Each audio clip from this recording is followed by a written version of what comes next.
They had seen tanks rumble forward, heard the thunder of artillery, and endured the endless whine of Allied bombers above. But nothing unsettled German soldiers on the front lines more than the sudden appearance of the little American Jeep. It seemed to be everywhere at once, bouncing across fields, racing down muddy tracks, appearing in villages only hours after they had been taken.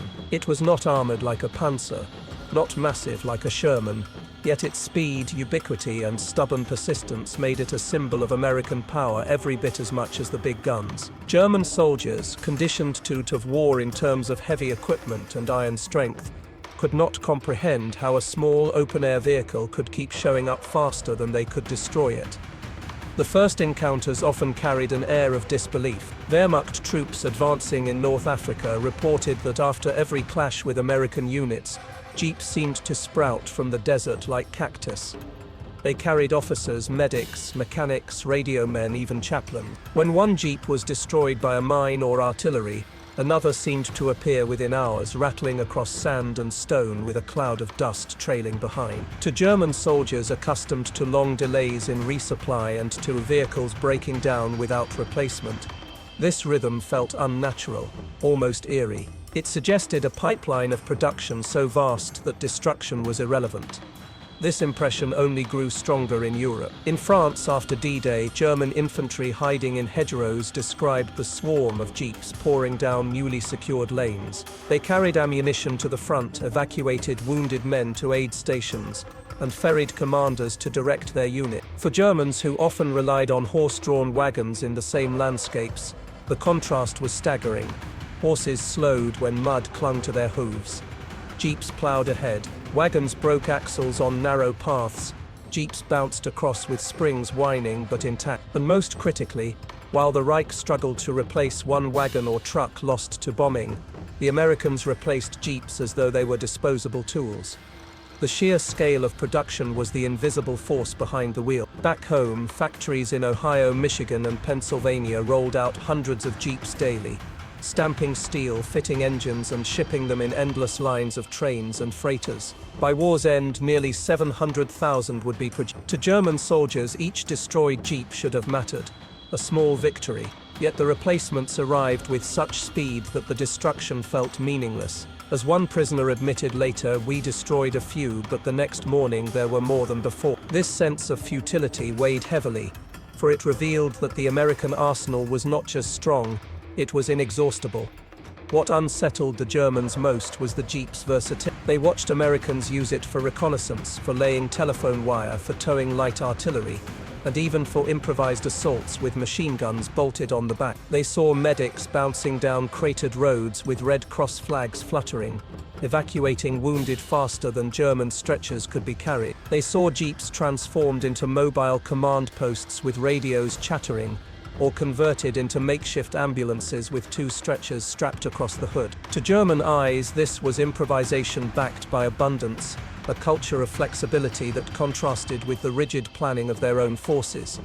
Every destroyed jeep was a reminder of scarcity. A German unit might wait weeks for a replacement truck, often cannibalizing parts from wrecks to keep one vehicle moving. Tires were scarce, gasoline scarcer still. Soldiers pushed vehicles by hand or relied on horses to fill gaps. When they saw American GIs casually changing a jeep tire in the field with spare after spare available, it felt like mockery. The abundance of parts suggested a supply line that could outlast any destruction. German engineers knew that industrial output decided wars, but seeing it on the battlefield embodied in these little machines drove the point home with painful clarity. It was not just logistics, it was psychology. Soldiers measured their odds of survival by the tools they carried. For Germans to see Americans always moving, always supplied, carried in vehicles that never seemed to vanish, was a daily blow to morale. They began to whisper that the jeep was invincible, not because it could not be destroyed, but because it could always be replaced. And what enemy could be defeated if his losses meant nothing? In letters smuggled home or written after capture, some Germans confessed astonishment at how deeply the jeep seemed to symbolize America itself. It was small but tough, unglamorous but reliable, designed not for parade but for purpose. It embodied the democratic spirit that the Reich mocked yet feared, ordinary men equipped with extraordinary resources. Watching it arrive faster than it could be destroyed forced them to confront the truth. This was a war Germany could not outlast. The battlefield stories grew into legends among German units. One told of a column in Italy that destroyed several jeeps with grenades and mines, only to watch replacements stream in the next day carrying more supplies than before. Another recounted a sniper duel in Normandy where a jeep darted across an open lane 3 times, each trip ferrying wounded men under fire, as if daring the Germans to waste bullets on a vehicle that would be back regardless. Such stories circulated not as propaganda but as bitter acknowledgement. The jeep, they said, was like water. It flowed into every gap, unstoppable, inexhaustible, indifferent to loss. And in these tales lay the deeper fear. If America could send jeeps in such numbers, what else could it send without end? Tanks, planes, bombs, The jeep was the smallest symbol of a larger machine, a rolling messenger of industrial might. To destroy it was to spit into the wind. To watch it return again and again was to feel the future closing in. By the end of the war, captured Germans remembered not only the Sherman tank or the B-17 bomber, but also the jeep. They remembered how it unnerved them, how it kept arriving long after they thought the enemy's supply must break. For them, the jeep was not just a vehicle, it was inevitability on wheels. German officers tried to rationalize what their men were reporting. They reminded soldiers that the jeep was lightly built, vulnerable to mines, small arms fire and artillery fragments. They explained that it was no miracle, only a fragile car disguised in military paint. Yet the ordinary soldiers in the field knew better. They had watched jeep after jeep return to the same path, ferrying ammunition or water, as if destruction were merely an inconvenience. Their officers spoke of weakness, but their eyes witnessed abundance. They realized that the jeep was never meant to be indestructible. It was meant to be replaceable, endlessly, until the war itself ran out of Germans to fight it. This revelation struck hardest where German supply lines had withered. On the Eastern Front, men were used to walking for days with no motorized support, relying on oxen or horses to drag artillery through mud. In Italy, narrow mountain passes often forced reliance on mules. By contrast, the American jeep appeared agile, climbing steep inclines, weaving through forests, crossing rivers with makeshift fords. The very terrain that slowed German logistics became the jeep's stage for improvisation. To German prisoners interrogated later, it felt as if the Americans had engineered a machine precisely to exploit every weakness in German supply. They could not comprehend how such foresight had been possible, until they learned the truth. It was not foresight, but flexibility born of mass production. Factories back home were churning out standardized parts in unimaginable volume. Where Germany labored over precision weapons, America embraced uniformity and speed. A destroyed jeep was not a tragedy because another identical one could be shipped within days. Spare parts traveled with the armies in crates stacked high in depots, so mechanics could rebuild one jeep from the skeleton of another within hours. For German soldiers, accustomed to improvising with mismatched bolts, scavenged tires and horse harnesses, this seamless efficiency felt otherworldly. It was not the jeep alone that impressed them. It was the invisible web of factories, trains and ships that guaranteed its presence. And the jeep was not alone. Wherever jeeps appeared, they were part of convoys, trucks carrying fuel, ambulances carrying wounded, half-tracks loaded with men. But the jeep, by virtue of its speed and ubiquity, became the visible tip of the spear. Soldiers saw them first, darting ahead with reconnaissance units or sweeping in behind infantry columns. To weary German defenders, they seemed like heralds of inevitable defeat. A jeep sighted in the morning often meant tanks by afternoon and artillery by evening. Its appearance foreshadowed the avalanche to come.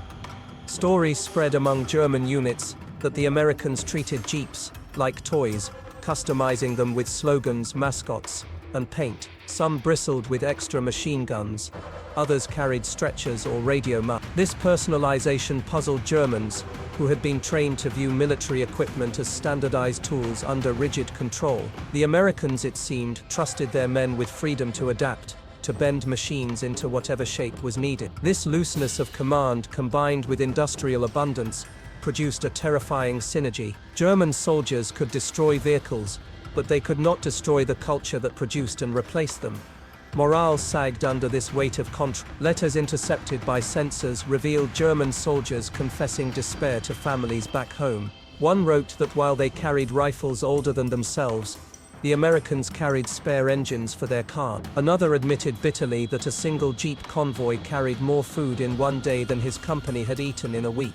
The Jeep became shorthand for all their shortages, an icon of how far Germany had fallen behind in the war of resources. Yet there was also grudging admiration. Many Germans after capture confessed that they envied the Americans their mobility. A wounded man evacuated swiftly in a Jeep ambulance had a chance of survival.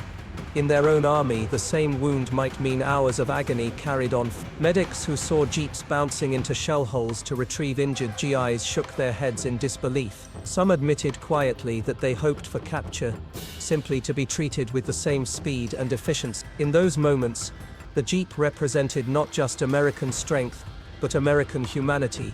The symbolism deepened when Germans realized how widely the Jeep traveled. They saw it in Africa, Italy, France, Belgium, the Netherlands, and finally in Germany itself. No matter the climate or terrain, the vehicle appeared, carrying the same supplies, the same commanders, the same relentless message.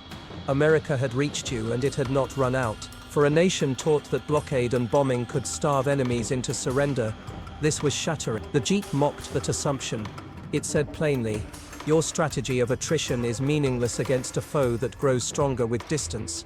To historians later, the Jeep became a symbol of democracy in motion. It was not glamorous, not heavily armored, not meant for parade ground. It was functional, adaptable, and available to everyone from privates to generals. German prisoners often remarked on the egalitarian way officers and enlisted men shared the same transport, a sight almost unheard of in their own ranks. In that simple act, the Jeep embodied a cultural difference. It showed that in America's army, practicality outweighed hierarchy. For German soldiers drilled to revere rigid class and rank, this was another disorienting contrast. But above all, what lingered in their memories was the speed. A German detachment might spend days repairing a truck axle, waiting for scarce parts to arrive, yet in that same span Jeeps seemed to regenerate in endless numbers, darting into villages as though born from the ground itself. Attempts to destroy them became exercises in futility. Anti-tank rounds wasted on a Jeep were mockeries of strategy. Landmines that disabled one were followed by another rumbling in minutes. German soldiers joked bitterly that perhaps the Americans had learned to grow them in fields like potato. Beneath the joke lay recognition. They were fighting a war they could not win.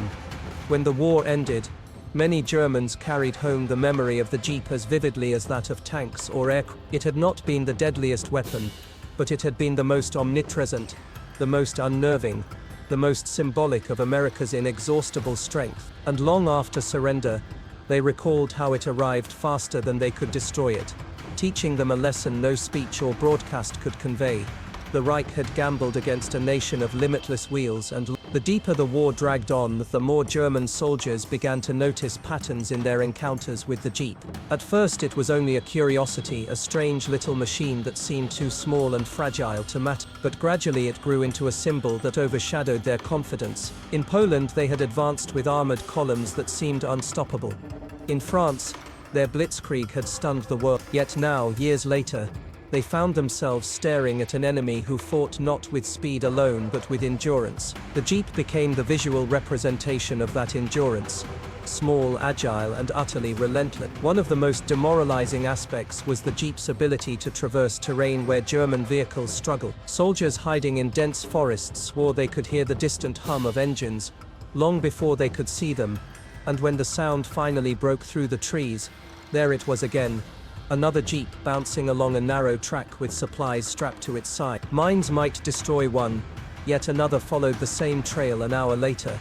American engineers even modified Jeeps to float across shallow rivers using canvas skirts and outboard motors, a sight that left Germans shaking their heads. It was not just that they kept coming, it was that they adapted to every obstacle as though nothing could delay them. For Germans trained in the doctrine of decisive battle, this constant reappearance was psychologically devastating. The Wehrmacht's philosophy had been built on the idea of striking fast, overwhelming enemies before they could organize, and maintaining momentum through fear.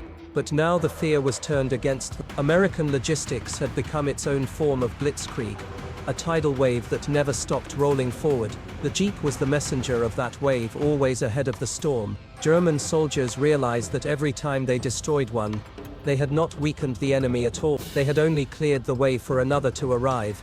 Reports began circulating in German ranks that American soldiers treated the Jeep as casually as they treated their rifles. They did not see it as precious but as commonplace, like bread or water. Some even decorated them with names, painted pin-up girls on the hood, or strapped trophies to the bumper. This casualness stunned the Germans. In their own army, a working truck was guarded like treasure, meticulously maintained because replacement was nearly impossible. But the Americans joked about their Jeeps, tinkered with them, even raced them. The contrast was unbearable. It revealed that one side fought a war of scarcity while the other waged a war of abundance. The contrast was not just mechanical, it was cultural. German soldiers remembered marching for days in rain, their boots filling with mud, their equipment rotting on their backs, while American troops sped past in convoys of jeeps and trucks. The symbolism was clear. One army was being carried forward by industry, the other was being dragged backward by exhaustion. For men on the ground, the difference was not theoretical. It was lived in every aching step, every blister, every sight of an American soldier grinning from the driver's seat of a Jeep that seemed immune to shortage or delay. The impact on morale cannot be overstated. War is not only about weapons but about belief. And belief erodes when soldiers feel their effort is meaningless. German infantrymen spoke bitterly of how hard they worked to sabotage supply lines, only to watch fresh jeeps arrive days later with untouched goods. One frustrated corporal wrote in his diary that destroying an American vehicle felt like pouring water into sand. He captured in a phrase what many had already realized: the more they tried to resist, the more futile resistance seemed. It was not uncommon for German commanders to use the Jeep as an example in lectures to their men, warning them not to waste ammunition on small targets. Yet even these lectures betrayed anxiety, for the very need to address the Jeep's presence showed how deeply it had affected morale. Officers told their men to focus on larger vehicles, on tanks, on artillery, on anything but the little American car. Still, soldiers could not ignore it because it was everywhere, darting through villages, speeding across battlefields, ferrying messages, carrying supplies. The more they tried to look away, the more it appeared. Part of the Jeep's mystique came from its role in evacuations. Germans often saw them loaded with wounded Americans, bouncing across roads that should have been impassable, carrying men to safety. It was a bitter contrast to their own comrades, who might be carried on stretchers for hours exposed to the elements, sometimes dying before reaching medical aid. The Jeep's ability to shorten that distance meant American soldiers trusted their army in ways the Germans could not. That trust, visible even to the enemy, magnified the sense of disparity. If Americans believed they would be rescued, they fought harder. If Germans feared they would be abandoned, they fought with hesitation. The outcome was inevitable. Another striking image was the way Jeeps arrived in newly captured towns. Civilians who had suffered under occupation often saw Jeeps first, loaded with food, medicine, or officers who spoke kindly instead of cruelly. For Germans watching from the shadows, it was humiliating. They had come as conquerors with tanks, demanding fear. The Americans arrived in Jeeps, offering supplies. This inversion of power reinforced the sense that the Reich's ideology was collapsing. The very vehicle they mocked as weak was winning the loyalty of civilians with speed and utility. Even at the tactical level, the Jeep disrupted German expectations. Snipers who tried to pick off drivers were shocked to see replacements arrive with no delay. Ambushes that destroyed convoys ended with fresh columns rolling in before the smoke cleared. The message was unmistakable.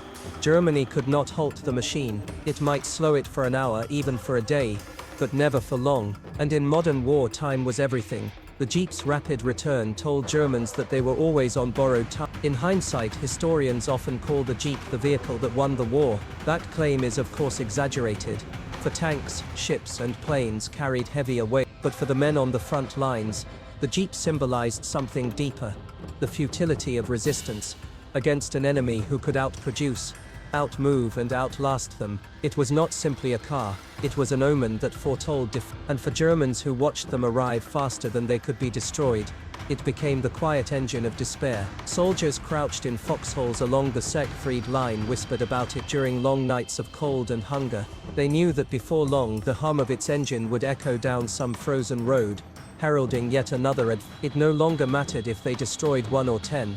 The truth was written into the rhythm of replacement. Where one jeep fell, another followed, as though drawn by an invisible thread across oceans and continents. That thread, of course, was American industry, and its symbol on the battlefield was 4 wheels, a small frame and a growling motor that never seemed to tire. The most unsettling quality was the jeep's unpredictability. German units could anticipate the lumbering pace of Sherman tanks, or the thunder of Allied artillery, but the jeep arrived in moments of transition, darting into ruins after bombardments, appearing at crossroads just as German troops thought they had bought themselves time. Scouts used it to chart terrain ahead of infantry, so by the time German defenses prepared, the Americans had already mapped every lane. The speed of this intelligence gathering unnerved defenders who once prided themselves on efficiency. How could an army built on rigid precision be outmaneuvered by a simple car with a radio?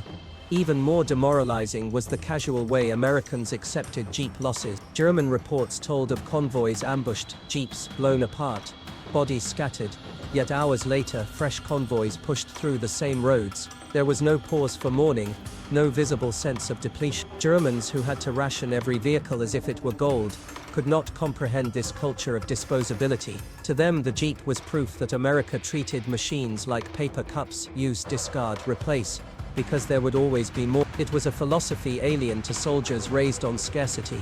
For the German rank and file, the jeep embodied not just American mobility, but American values. It was democratic by design, unpretentious, utilitarian. Generals rode in them as did private. Mechanics tuned them in mud. Chaplains blessed soldiers from them. Medics sped to the wounded in them. The sight of high-ranking officers bouncing in the same open seats as enlisted men baffled German soldiers trained in rigid hierarchy. To them, authority was gilded and elevated. To the Americans, it seemed practical and shared. This small detail planted seeds of doubt about the very systems they fought for. The jeep's adaptability fueled its mystique. Germans saw them pulling anti-tank guns one day, laying cable for field telephones the next, then bristling with makeshift rocket launchers, all 50 caliber machine guns. Some were armored with steel plates scrounged from wrecks, others stripped down to skeleton frames for airborne units. Each transformation reinforced the idea that America's strength was not merely in numbers but in imagination. A vehicle designed to ferry men could become almost anything. To German soldiers trapped by the rigidity of their doctrine, this flexibility was terrifying. Villages across France and Belgium became theaters for this drama. Germans retreating through cobblestone streets often watched jeeps pour in behind the first wave of infantry. Children cheered as soldiers tossed gum and chocolate, gestures that struck captured Germans with quiet humiliation. They remembered their own occupation years earlier, when German columns entered villages with steel and fear. The contrast was unbearable. The Reich had arrived with boots and rifles. The Americans arrived with jeeps and generosity. Which image, they wondered bitterly, would civilians remember? In forests and mountains, the jeep became the nightmare of retreating soldiers. It moved faster than marching men, cutting off escape routes, ferrying messages that allowed Allied units to coordinate in circle. German veterans later described how the sight of jeeps darting across ridgelines above them left them feeling hunted. Even when they escaped artillery barrages, they could not escape the persistence of mobility. It was as though the Americans had given every squadron wings, not in the air but on the ground, and still the psychological wound deepened. Germans destroyed vehicles constantly, but where were the shortages on the other side? Where were the broken wagons, the starving horses, the endless hours of pushing machinery by hand? They saw none of it. Instead, they saw jeeps. In daylight, in darkness, through mud, through snow, the little vehicles never Soldiers began to say among themselves, "If you hear the jeep, you know the Americans are already here." It was not just a car, it was an omen of inevitability. Some historians suggest the jeep did more than carry men. It carried ideas. It symbolized a society that valued problem-solving over rigid command, abundance over austerity, speed over ceremony. Germans recognized this even if they could not articulate it. Their officers clung to the dream of a counter-offensive, of wonder weapons, of a reversal that never came. But their soldiers knew every destroyed jeep that returned in duplicate whispered the same truth. The enemy had more vehicles, more supplies, more resolve. The Reich could not match it. By the final months of the war, even as Germany collapsed, the jeep still arrived. It carried the vanguard into ruined cities, sped doctors into bombed-out streets, ferried leaflets announcing surrender terms. Germans emerging from rubble saw them before they saw tanks or planes. They learned, often in silence, that the war was over when the jeep rolled past. And in that moment, they understood why they had lost. Not because their soldiers had not fought, not because their weapons were weak, but because their enemy had mastered the rhythm of replacement. The jeep was only one piece of evidence, but it was evidence they could not ignore, and so the memory endured. Ask German veterans decades later what symbol they recalled most vividly, and many mentioned the jeep, not because it destroyed them in combat, but because it showed them something worse, that destruction itself was powerless, that no matter how many they broke, the enemy's machine would never run dry. That lesson stayed with them long after the battlefields turned to silence. They had thrown mines across roads, planted ambushes in forests, and targeted convoys with artillery, yet the flow of vehicles never slowed. The more they tried to halt them, the more it seemed to reveal the futility of their effort. For years they had been told that sheer willpower, discipline, and clever tactics could overcome any obstacle. But now, as jeeps kept arriving, they began to understand that wars were not won only with courage. Wars were won with production, and America's production seemed infinite. In ruined cities, the jeep became an everyday sight. Germans hiding among rubble or manning last-ditch defenses saw the vehicles darting across streets that had been reduced to ash. They carried commanders into craters to inspect progress, ferried engineers to lay communication wires, and delivered food to advancing units. Civilians noticed too. Children, gaunt from years of rationing, stared in wonder as jeeps arrived bearing soldiers who tossed candy or gum. To them, the vehicles represented hope.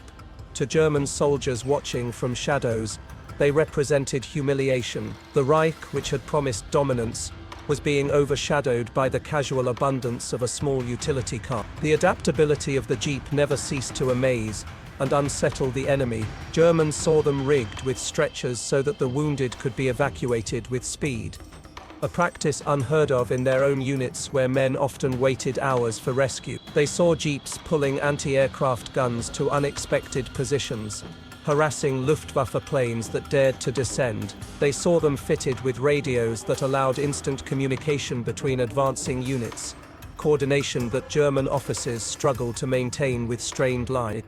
Every new use confirmed the same idea. The Americans could turn one machine into many, while Germans struggled to keep one machine alive. Even when they succeeded in capturing a jeep, the lesson backfired. German troops who examined them closely were struck by their simplicity. The design was rugged but not elaborate, built for mass production rather than elegance. The engine was accessible, the frame basic, the parts interchangeable.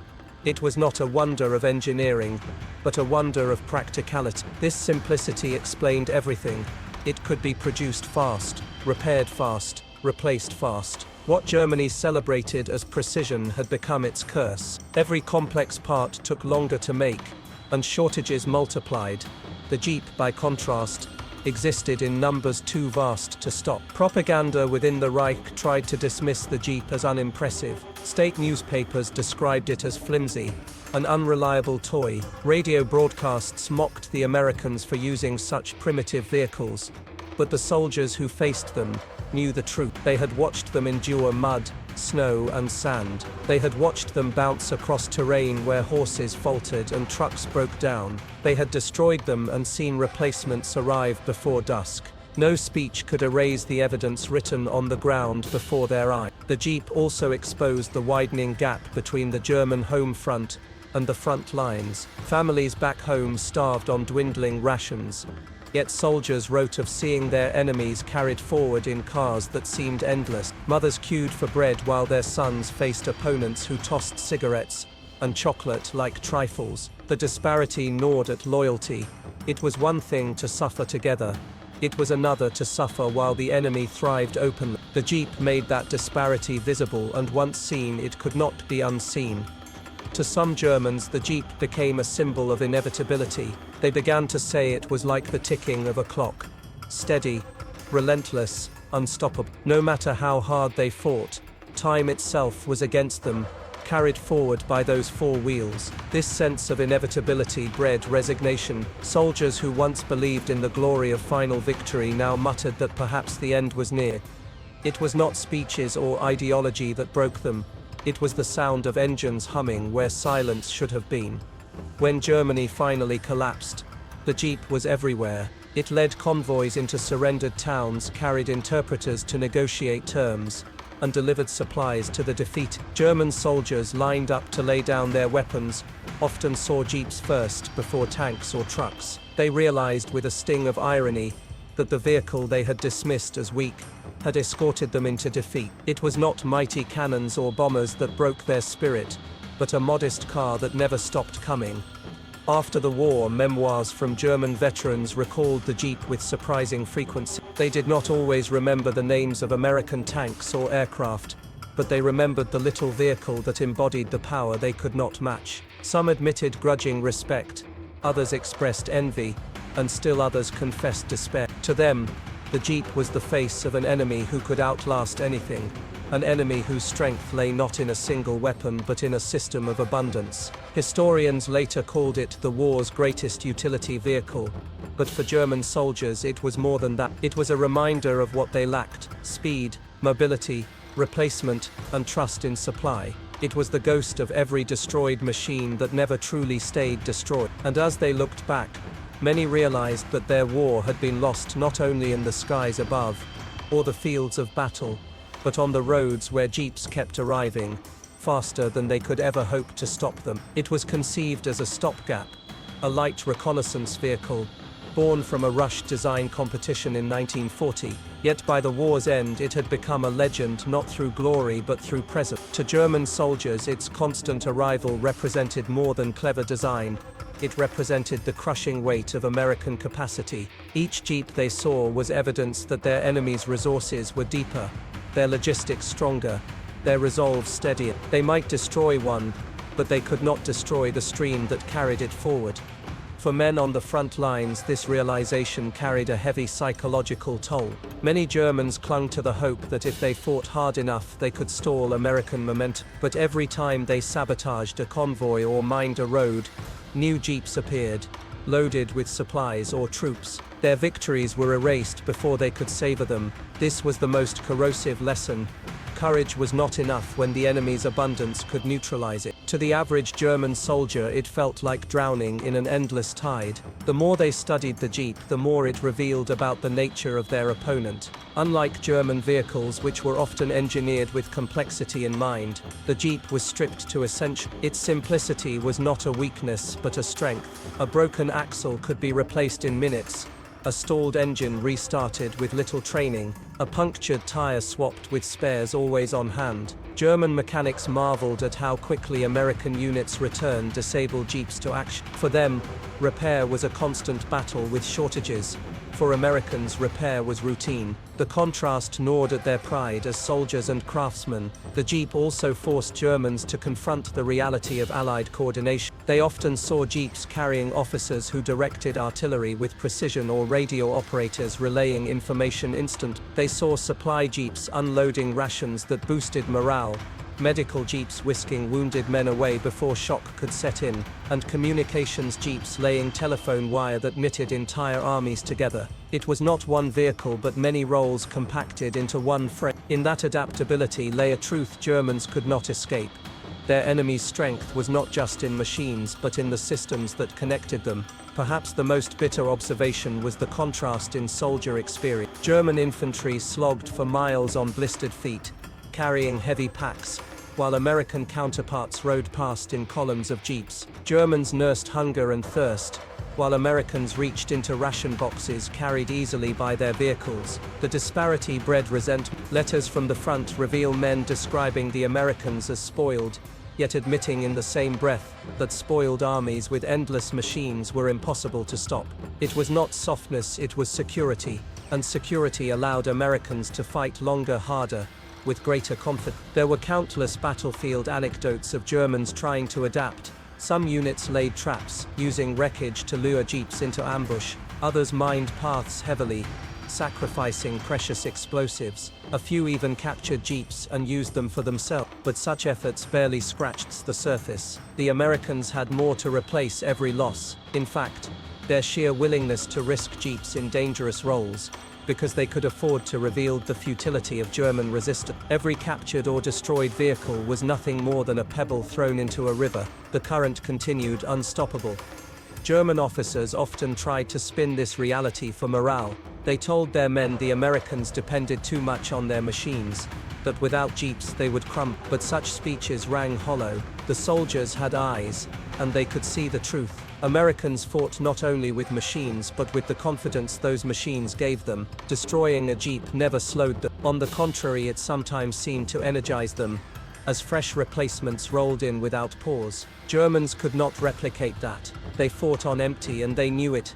The jeep's arrival in every theater compounded the impression. In North Africa it bounded over sand dunes. In Italy it crawled up steep mountain passes. In Normandy it splashed through mud and hedgerows. In Germany itself it rolled through shattered cities like an omen of conquest. Soldiers noticed this ubiquity. Wherever they went, the jeep followed. It was not bound by terrain, not delayed by scarcity, not stopped by sabotage. Its presence told Germans that there was no corner of the war where American industry could not reach. That ubiquity made resistance feel like waiting for the inevitable. Civilians too reinforced the jeep's mystique. Villagers welcomed its arrival because it often brought relief, food, medicine, liberation. German soldiers witnessed this reversal with bitterness. They had once been greeted with fear or silence.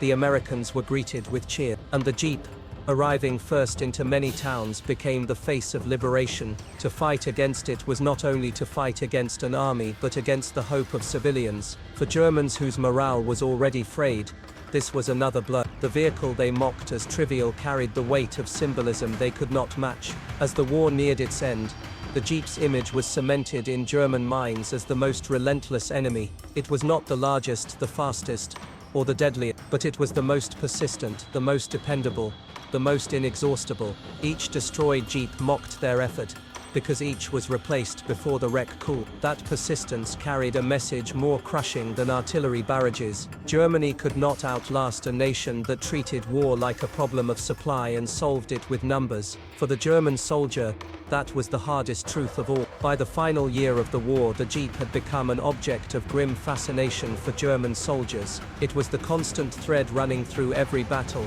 every retreat, every shattered defense. They might endure artillery bombardments or tank assaults, but the sight of those small open-air vehicles bouncing across craters and weaving through rubble left them shaken. It was a reminder that the enemy could never be starved of movement. The Americans were everywhere because their machines were everywhere, and nothing symbolized that ubiquity more than the jeep. Some Germans began to personify the vehicle, speaking of it as if it were a living creature. They called it the cockroach of the battlefield. Hard to kill and, if crushed, instantly replaced by another crawling from the shadows. Others spoke of it as a phantom that haunted their night. They would mine a road, destroy a jeep, and by morning hear the same familiar growl of an engine returning. The metaphor was not simply exaggeration. It captured the psychological weight of futility. To fight the jeep was to fight infinity. And men who faced infinity too long lost the will to fight at all. The Germans had prided themselves on tactical ingenuity. They believed superior training and discipline could outmatch industrial numbers, but the jeep tested that faith relentlessly. No matter how clever their ambushes, no matter how precise their mines, the replacements arrived. Officers lectured their men about saving munitions, about not wasting fire on light vehicles, Yet the very fact that such lectures were necessary showed the depth of the problem. Soldiers obsessed over the Jeep because it was the daily reminder of what they could not control: the flow of American resources. Its speed in carrying messages and orders also disoriented them. American commanders seemed to react with astonishing quickness, shifting units, coordinating artillery, and reinforcing positions faster than German counterparts could respond. Prisoners later admitted that they felt they were fighting not just soldiers but a system that moved faster than thought. At the heart of that system, delivering orders and carrying radios, was the Jeep.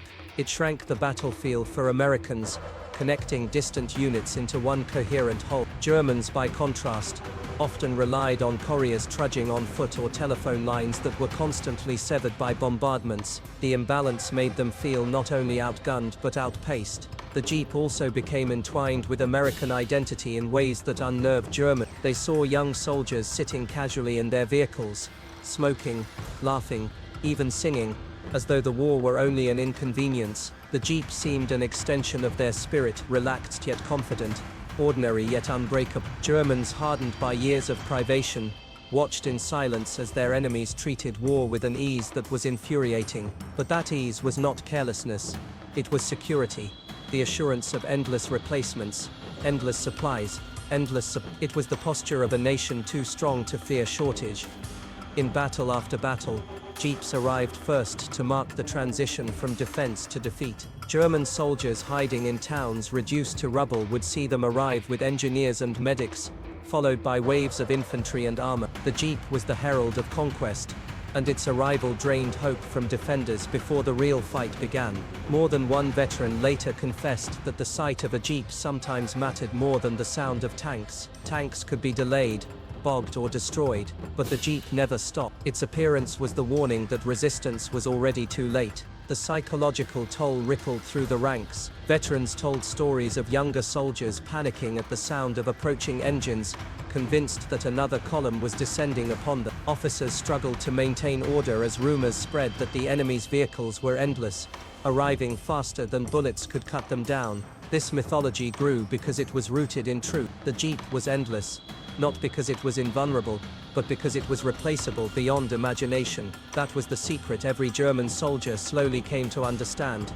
The Jeep was not just a machine, it was a symbol of America's industrial immortality. It also revealed something about the nature of modern war. German strategy had been built on shock, on the idea of striking decisively and breaking morale quickly. But against the Jeep, shock faded into absurdity. You could shock a soldier with artillery or terrorize him with tanks. But how could you shock a system that never ran out? Every destroyed Jeep was replaced before the memory of its destruction could set in. There was no pause, no gap to exploit, no weakness to press. The relentless rhythm of replacement eroded not only morale but also strategy. For civilians, the Jeep became a paradox. In occupied towns, its arrival signaled the collapse of German power. For many, it meant liberation, safety, and supply. But for Germans themselves, especially those who had once been greeted as conquerors, the cheering of civilians was salt in the wound. They realized their presence had been feared, while the Americans were welcomed. And it was the Jeep, not the Panzer, that embodied this reverse. It rolled into towns not with threats but with aid, carrying medics, engineers, and goods. Civilians celebrated its arrival, and German soldiers could not ignore what that meant. Their ideology had not only failed on the battlefield, but also in the hearts of those they ruled. When historians later tried to measure the impact of American logistics, they often spoke in numbers: tonnage of supplies, thousands of trucks, millions of gallons of fuel. But numbers only told part of the story. To the German soldier crouched in a trench, the truth was simpler and clearer. The truth arrived on four wheels, bouncing through mud and rubble, carrying cigarettes, radios, commanders, and hope. The Jeep was the face of an enemy who could not be stopped. And every time it arrived faster than it could be destroyed, it carried the future with it. Among German veterans, long after the guns fell silent, memories of the Jeep retained a haunting clarity. Some remembered the smell of exhaust on cold mornings as convoys streamed past. Others remembered the way it bounced cheerfully over terrain that bogged their own wagons down. and still others recalled the despair that followed every attempt to cripple American mobility. No matter how many jeeps were shattered by fire or mines, replacements poured in with unnerving speed. It was as though America had built not just vehicles, but a system that could not be interrupted. In hindsight, the Jeep symbolized something far larger than itself. To the Germans, it was evidence that the Americans had achieved mastery not simply on the battlefield, but in the factories and fields behind it. Each Jeep represented the hands of workers in Detroit, Toledo or Akron, men and women who labored in shifts around the clock. Each spare part represented railroads, shipping routes, and an economy untouched by the ruin that devastated Europe. The German soldier facing the Jeep was not fighting a machine, he was fighting the weight of an entire society mobilized for war. It was this realization that bred both awe and despair. Awe at the sheer audacity of sending such abundance across oceans, and despair at the recognition that nothing Germany could do would slow it. The Jeep embodied America's capacity to absorb loss without flinching. Destroy 1, destroy 10, destroy 100, it did not matter. More would arrive. This truth unraveled the very core of German confidence, which had been built on the belief that superior tactics and discipline could overcome material disadvantage. That belief withered each time another Jeep came rolling into view. The emotional impact was profound. War is as much about psychology as about bullets, and the Jeep gnawed at German morale day after day. It whispered a message more chilling than propaganda ever could. Your enemy has more than you can imagine, and he will never stop coming. This was not an abstract idea but a lived experience. Men who had destroyed vehicles with their own hands watched replacements appear within hours. The futility was crushing. How long could they endure a fight where effort meant nothing? The Jeep also disrupted the German sense of hierarchy. They were accustomed to seeing their own officers, insulated from the common soldier, traveling in staff cars or mounted on horses. But Americans blurred those lines. Privates and generals alike rode in the same Jeeps, mud spattering equally on their uniform. German soldiers noticed this and whispered about it in disbelief. Was it possible, they wondered, that an army could function without rigid separation? The sight of American generals bouncing across fields in the same open seats as enlisted men left them unsettled. It suggested a unity alien to their own ranks, and it deepened the impression that the Americans fought with a different spirit, practical, adaptable, and democratic. In practical terms, the Jeep's role in reconnaissance made it even more fearsome. German troops hiding in woods often spotted them first, darting along narrow tracks, radios buzzing. These small vehicles brought back intelligence that allowed American artillery to rain down with uncanny precision. Soldiers cursed the Jeep not just as a nuisance, but as the herald of destruction. If you saw a Jeep, you knew heavier fire was coming soon. Its presence was not just logistical, it was tactical, a machine that turned observation into annihilation. The Germans tried to counter this by targeting Jeeps specifically. Snipers were instructed to pick off drivers, mines were laid more thickly on roads, and ambushes were set with extra care. Yet the strategy always failed. Even if one Jeep was destroyed, others carried on the mission. American commanders were willing to risk losses because they could afford them. To Germans, this willingness was incomprehensible. Vehicles in their own army were too scarce to risk recklessly. Every Jeep they saw rushing into danger reminded them that their opponent could gamble where they could not. The civilian response compounded the humiliation. In liberated towns, villagers flocked to Jeeps with cheers and gratitude. Children begged for rides, women offered flowers, and elders extended handshakes. Germans watching from hiding or captivity knew what this meant. Their occupation had been remembered with fear, while their enemy's arrival was remembered with joy. And again it was the Jeep that symbolized this reversal. The very vehicle they mocked as weak became the emblem of liberation. For men raised on promises of supremacy, it was a bitter truth to swallow. The Jeep's persistence also fed into rumors. Soldiers swore that the Americans must have secret factories hidden under the sea or that ships carried endless supplies without ever being sunk. The absurdity of these rumors reflected the depth of their despair. Logic no longer mattered. All that mattered was the undeniable fact: the Jeeps never stopped arriving. In the minds of exhausted men, this became almost supernatural. They fought not against soldiers but against inevitability. When the end finally came, the Jeep was as present as ever. It rolled into cities alongside infantry, carried interpreters to negotiate surrender, and transported medical teams to treat the wounded on both sides. German soldiers lining up to hand over weapons often looked at the vehicles with a mixture of resentment and respect. They knew they had been beaten not only by tanks and planes, but by a machine that refused to stay destroyed. The Jeep had carried their defeat on its small, sturdy front. In the years after, the memory endured. German veterans wrote of it in memoirs, sometimes with grudging admiration, sometimes with bitterness. They remembered how it seemed to defy destruction, how it represented the bottomless well of American strength. And in that memory lay the final lesson: wars are not won only by courage or cunning, but by the ability to replace what is lost faster than the enemy can destroy it. The Jeep was the proof of that lesson, written in steel and rubber, etched into the minds of those who faced it and failed to stop it. By the time Germany collapsed in the spring of 1945, the Jeep had cemented itself as one of the most enduring images of the war. To Americans, it was a practical tool, built to move men and supplies. To Germans, it was something far more unsettling, a constant reminder that their enemy's strength could not be diminished by destruction. Every burned-out hulk on a roadside was followed by another Jeep rattling along the same path, carrying more men, more orders, more supplies. It was a machine that erased the meaning of victory on the small scale, turning every act of sabotage into a hollow gesture. Soldiers who survived the final campaign spoke later of the despair this caused. In the Ardennes, where German forces launched their last great offensive, they destroyed hundreds of vehicles in ambushes and surprise attacks. Yet the Americans responded with replacements so quickly that the victory felt empty. One veteran recalled watching Jeeps stream into a valley only days after his unit had mined every road. "It was like water through cracks," he wrote. "We blocked the way, but it always found another path." His words captured the futility felt by many of his comrades. The Jeep had also become inseparable from the image of American mobility. Germans marveled at how swiftly Allied units could regroup and counterattack, often appearing where resistance was weakest. Much of this was due to logistics on a grand scale.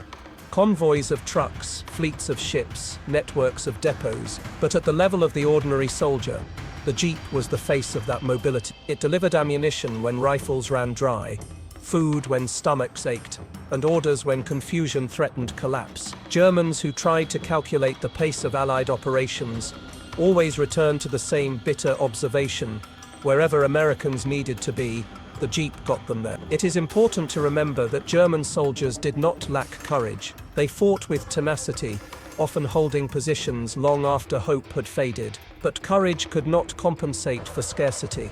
They were told to conserve fuel, to ration ammunition, to stretch every resource to its limit. Then they watched Americans, their enemies, drive Jeeps into towns with spare tires stacked on the back, crates of food piled high, and radios buzzing with confidence. The contrast was unbearable. It made every sacrifice feel wasted, every hardship pointless. Courage was noble, but it was not enough. For many Germans, the Jeep became the symbol of American abundance precisely because it was so ordinary. Tanks were terrifying, bombers awe-inspiring, but these were expected instruments of power. The Jeep was unassuming, almost humble, yet it was everywhere. Its very ordinariness carried weight, for it proved that America's strength extended not only to the spectacular but to the every. If the Americans could lavish such numbers on a small car, what limits could there possibly be to their greater weapons? The conclusion was inescapable. There were no limits. This realization gnawed at morale even more than battlefield defeat. A soldier could endure losing a fight, but to endure losing hope was another matter. The Jeep taught Germans that hope itself was slipping away. Every time a fresh vehicle appeared where none should have been, it confirmed the truth.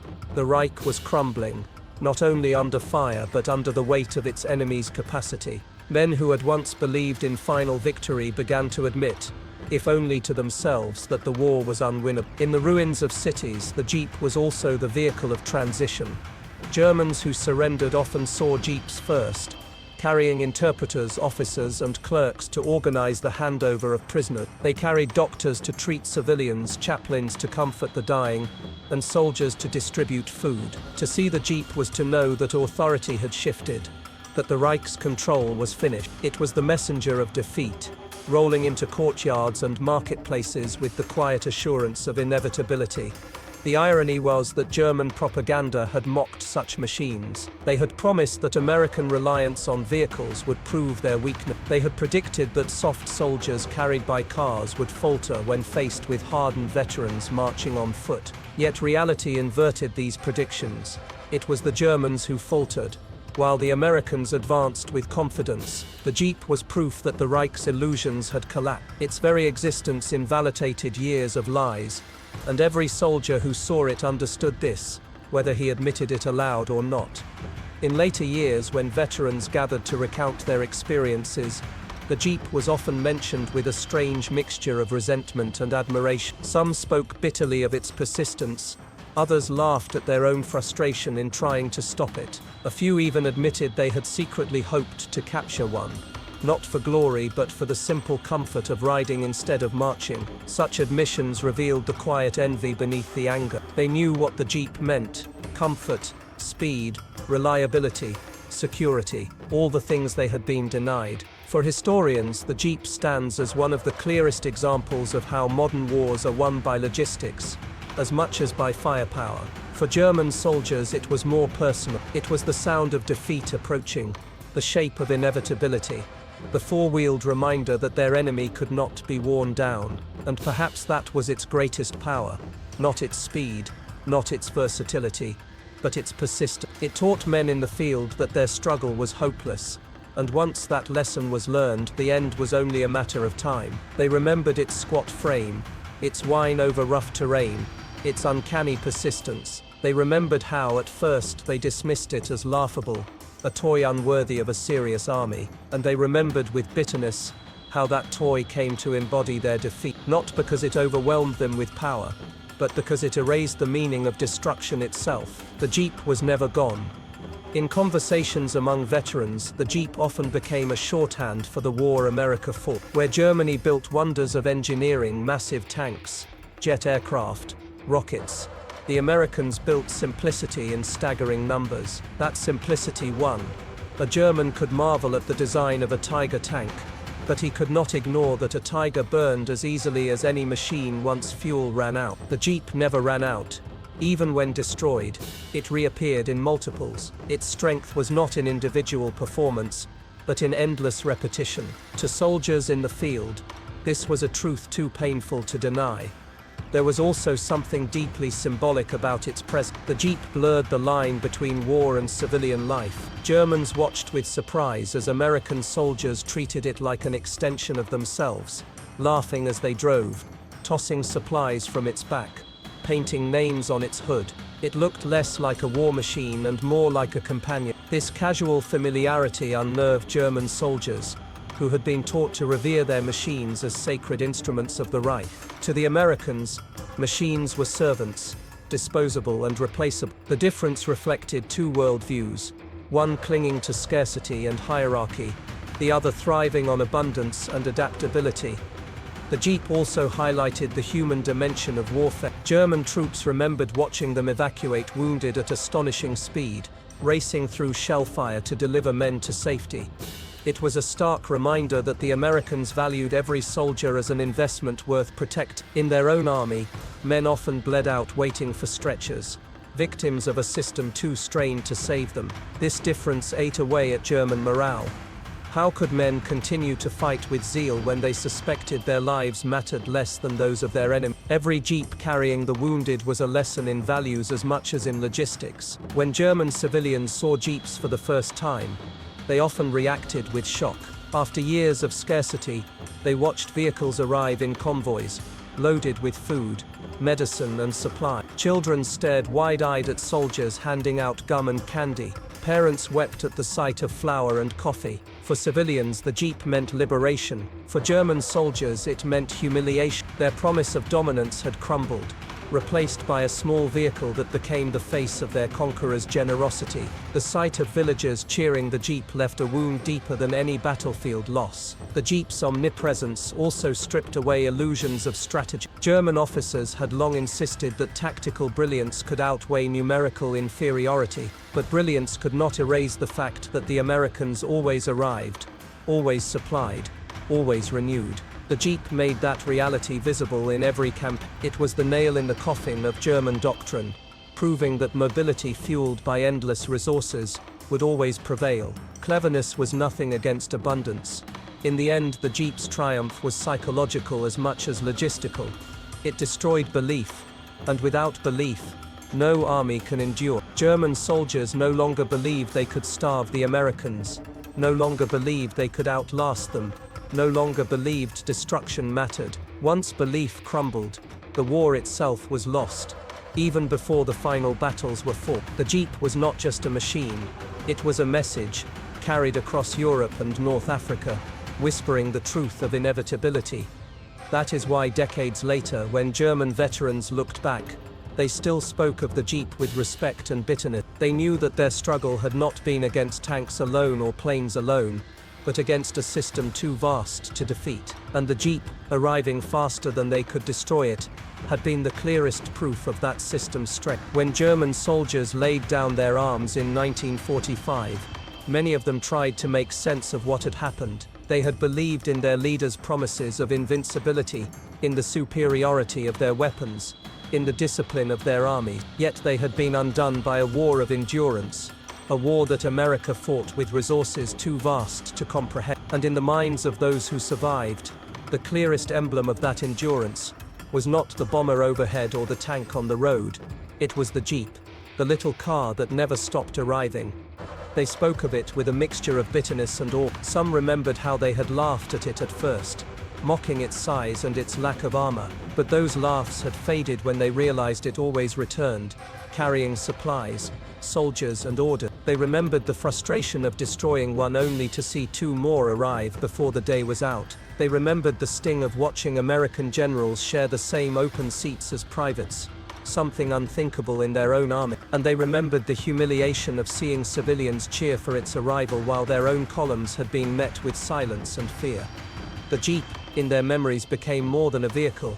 It became a mirror. It reflected everything that Germany lacked: mobility, abundance, adaptability, and the ability to replace loss without hesitation. It showed them that America fought war differently, not as a desperate gamble but as a calculated effort sustained by endless production. Where Germany sacrificed its people to scarcity, America shielded its people with plenty. The Jeep carried that difference into every battle, every village, every road. What most disturbed them was the futility it revealed. Courage had no meaning against replacement. A minefield could destroy a Jeep, but it could not destroy the factory that built the next one. An ambush could kill a driver, but it could not kill the system that trained another. Every act of defiance became smaller in the shadow of that truth. And so for German soldiers, the Jeep was the face of inevitability. It told them in no uncertain terms, no matter what you do, the enemy will still be here tomorrow. For civilians who watched the war end, the Jeep carried a different meaning. It was the first sign of liberation, rolling into towns ahead of larger convoys. It carried medicine to the sick, food to the starving, and hope to those who had endured years of fear. Children remembered climbing onto its hood, women remembered rides to safety, men remembered the sudden relief of seeing it replace boots and bayonets with something more ordinary, almost friendly. To them, the Jeep was the symbol of a war ending, of life returning, of a future they could scarcely imagine. Historians in later decades would call it the vehicle that won the war. That was an exaggeration, of course. The war was decided by tanks, planes, ships, and millions of men. But the Jeep deserves its place in memory, not because it destroyed, but because it endured. It endured mines, mud, snow, and fire. It endured destruction by returning in greater numbers. It endured as a psychological force that wore down its enemies long before the final surrender. For German soldiers, the Jeep became a reminder that wars are not only about weapons and battles, they are about the systems that sustain them, the economies that fuel them, the societies that build them. The Jeep was the visible edge of that unseen system, the proof that America could fight a war without exhaustion. It was proof that the Reich had gambled against an enemy too strong to outlast. And so, when they spoke of it years later, there was often a pause in their voice. They did not speak of it with the awe reserved for great weapons, nor with the pride of recalling their own machines. They spoke of it as one speaks of an opponent who was underestimated and never defeated. They spoke of it with respect, because respect was the only response left when faced with inevitability. The Jeep had not been designed to be a legend, it had been designed to be useful, but in its usefulness, in its ubiquity, in its refusal to stay destroyed, it became a legend all the same.